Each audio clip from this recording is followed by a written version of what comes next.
Magandang araw. Ngayong araw ay ating klaruhin sa lahat ng ating mga senior citizen, lalong-lalo na sa mga SSS pensioners. Dahil palagi kong nababasa sa aking vlogs ang update patungkol sa second tranche 1K pension increase sa mga SSS pensioners. Palaging nasa comment, palaging tinatanong, palaging inaantay nila ano ba ang katotohanan, dahil sila ay naguguluhan dahil yung iba nagsasabi na meron na, yung iba naman nasabi na palapit na.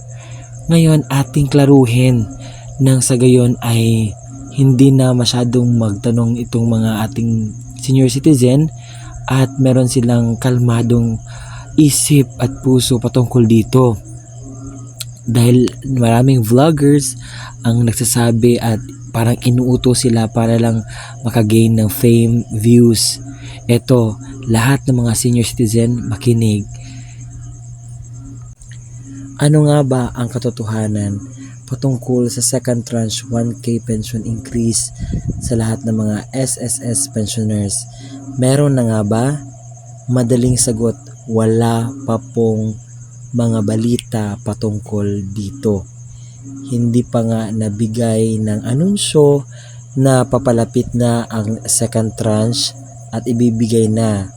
Dahil ang update ngayon, umalis nga si Makasait bilang president sa SSS at merong parang in charge at naghanap pa ng bagong ipapalit sa president na si Makasait.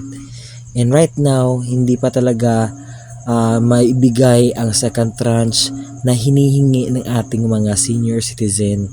Alam ko na kinakailangan nilang malaman ito na para naman hindi sila pabalik-balik na nagnanasa. Dahil ngayon po, sa bagong nakaupo, hindi pa natin alam kung ano yung mga plano niya para sa mga senior citizen.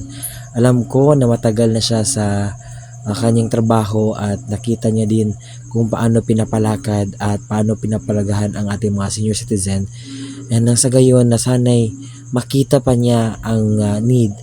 Dahil alam naman natin na hindi masyadong madali ang ganitong pag-increase dahil hinahanapan po yan ng pondo. Gusto ko lang pong iklaro din sa lahat ng mga senior citizen na hindi po gaano kadali po yung magbigay agad ng increase dahil hinahanapan po yan, binibigyan po yan ng panahon upang i-study kung ano yung dapat gagawin. Kung magtatanong kayo, napakatagal ng panahon hindi pa rin naibigay. So ganyan po kahina ang process dahil marami pa pong kinukonsider na mga bagay.